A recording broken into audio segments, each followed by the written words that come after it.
This is Cape Breton Accents, I've been here for like 5 years. It just feels like home away from home. a podcast hosted by CBU President David Dingwall that celebrates the stories and perspectives that make our community so vibrant and unique. Yeah, because it's important that students take part in extracurricular activities. From campus life to global impact, we're excited to share the stories that define Cape Breton University. CBU is family, and you're going to love every minute of it.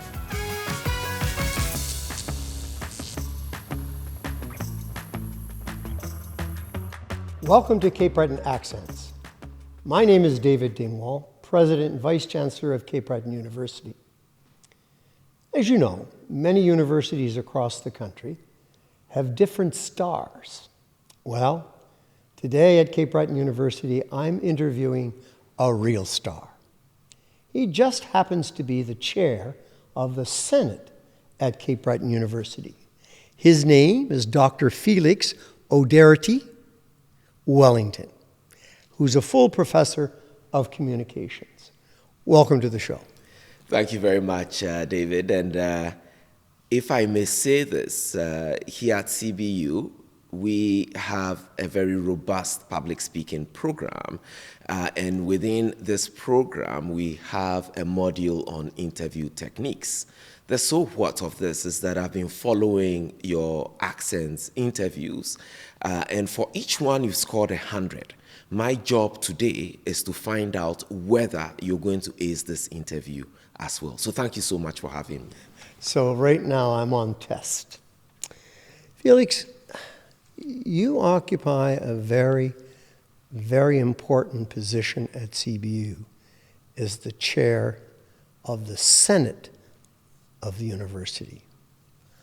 I'd like you to explain to our viewing audience, students and parents and others, what does the Senate do and how important is it for an academic institution to have?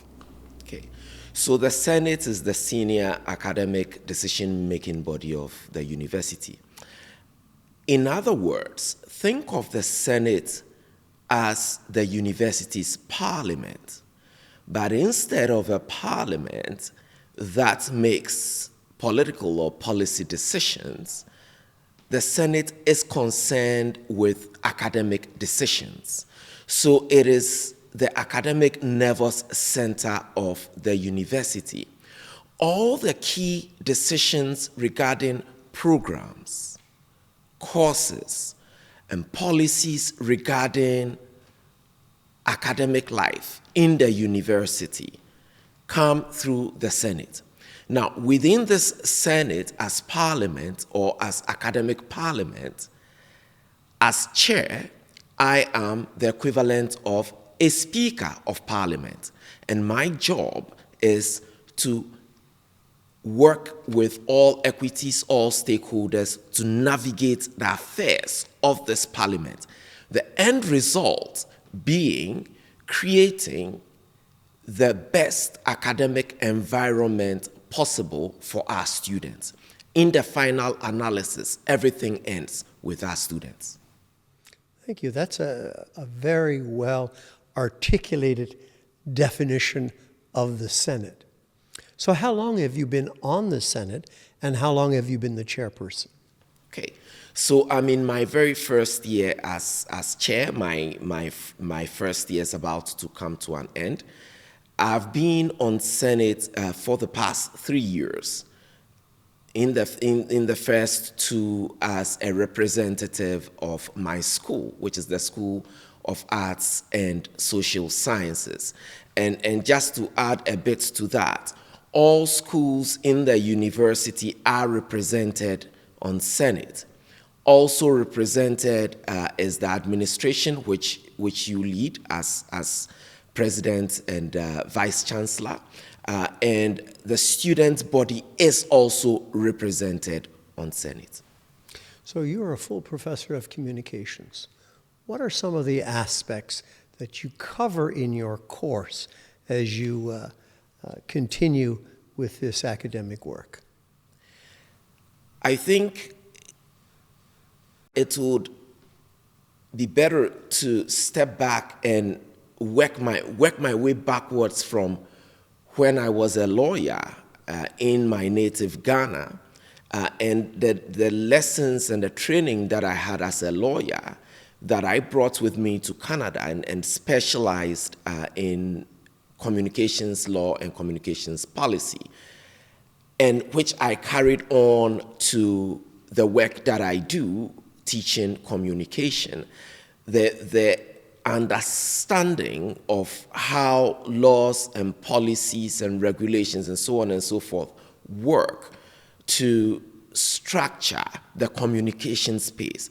The same ethos that applies to how a Senate works to achieve certain goals. So that is where I see an intersection between my work as a communication professor and my work at Senate. I also need to mention, I teach public speaking at CBU, one of the courses, well, I really love teaching every single course that I teach. While I teach a bunch of senior level courses, my first love, if I'll put it that way, is the public speaking course, which is an introductory level course. And the lessons and skills that I pick from teaching that course, from my students, from my exposure in that course, I bring to the Senate table as chair, whether it is as simple as projecting my voice or pacing my delivery or maintaining eye contact with other members of Senate. These are the nitty-gritty of public speaking, and I bring that to my work. One of the important aspects of an academic degree is critical thinking. The second aspect is your ability to communicate, orally and in writing. Orally, you must have come across a number of different challenges in terms of the way a person stands, their delivery capability, their pauses, whether or not they have a fluidity to their remarks, whether they can entertain some humor or offer some humor. Has that gone well for you with your students as you teach communications? Indeed, it has. And my ability to bring experiences from outside Canada, experiences that may be somewhat unique to some of my students, all of these things have informed the positive experiences that my students have given me feedback about. I think when we talk about all the attributes, critical thinking, ability to communicate, so on and so forth, we shouldn't exclude the ability to listen. At the heart of communication is the ability to listen.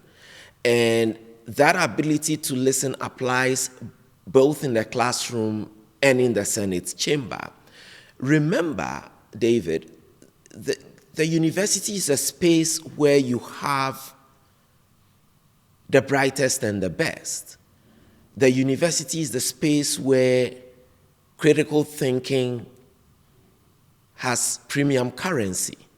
So you're dealing with people, you're dealing with sharp minds, whether you're in the classroom or you are in the Senate. And you need communication to be able to navigate these spaces and engage with all stakeholders, all equities, all parties. On one of my courses that I took years ago on international arbitration and mediation, it was in Paris, France. And the special lecturer was the former Chief Justice of the Supreme Court in France. And it was his view that communications is important. And he said, if you include listening, that is the major component of communications. And then he gave kind of a funny remark. You're all lawyers and none of you listen. But it is so important. in terms of your rebuttal, in terms of your questioning, etc. Listening. Any tips that you could offer to our viewing audience in terms of becoming a better listener? Well, you gave that example from France, and I am happy to invoke examples from my years practicing as a courtroom lawyer in Ghana. And those were heady and exciting times, but those were challenging times as well. And as a junior lawyer, routinely your cases would be called last. I mean, the more senior lawyers like yourself, David, you would get your cases called the very moment you came into the courtroom. And it took a lot of patience. It helped me develop the patience to sit within that space and absorb everything that is going on around me. Because not all communication is verbal. And indeed, not all communication is vocal. So a key tip that I'm happy to share is the ability to have that situational awareness whereby you are absorbing what is being said and even what is not being said. Any space speaks. I say it again. Any space speaks or any space talks. And you must be able to position yourself so that you're picking visual nonverbal cues, you're picking vocal nonverbal cues, and that you're picking nuances in verbal cues as well. Very interesting, this whole element of communications, and I can readily understand as to why you have an interest in it. I mean, you're very good at it, but I'm sure your students are just amazed at what they didn't know and now what they do know from taking your courses. David, one thing I've found out is that, it's a big epiphany for me. It's not the big things, it's the small things. Every class is an opportunity for self-discovery by students and myself. Every class is an opportunity for seminal discoveries. And I don't take that for granted. It is a big privilege, an opportunity for me to be part of that magic. Because magic happens in every class. That is my personal observation. When you were practicing law, did you, was it the English law system that you had followed, or was it a different system? So, same as what obtains in Canada, or for most of Canada, is the common law system. So, Ghana is a Commonwealth country, so we share the same legal tradition and pretty much a similar legal system as Canada with minor differences. In the British system, if I'm correct, they have two avenues. One is advocacy, and two is what they would call solicitor work. I made application many, many years ago to go to London so that I could study under a practitioner for the purposes of advocacy. But events intervened and I wasn't able to go. But I often wonder what would have happened in terms of my advocacy techniques that you would absolutely learn at the hands of a master. And, that is where our public speaking course at CBU matters so much. The communication program at CBU is founded on speech communication, although we've gone in different directions. But I mentioned this for a reason, David. I trained in advocacy just like you did. I was a courtroom practitioner. And indeed, prior to becoming a lawyer, I was a student leader in Ghana. I was the number 2 person in the whole apparatus of student governance in Ghana. And then also I worked in broadcasting. So I learned a thing or two about public speaking in all of these endeavors. But it is when I came to teach public speaking at CBU that I got a better realization and appreciation for the techniques and methods of public speaking. It is one thing to be someone who's comfortable with public speaking, and it is another thing being an effective public speaker.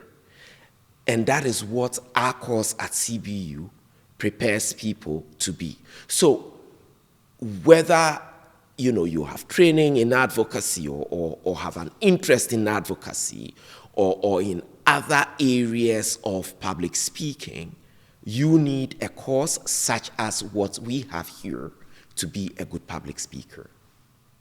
My friends, this concludes our show. As I told you at the outset, we have a real star, and I'm so happy that you were able to join us and share your perspective as it relates to communication, the importance of the Senate. I've never heard it referred to as a parliament, but it certainly is in many ways. So my friends, that concludes our topic today with Dr. Felix Odartey-Wellington. Thank you, Felix. Thank you so much, David, for having me.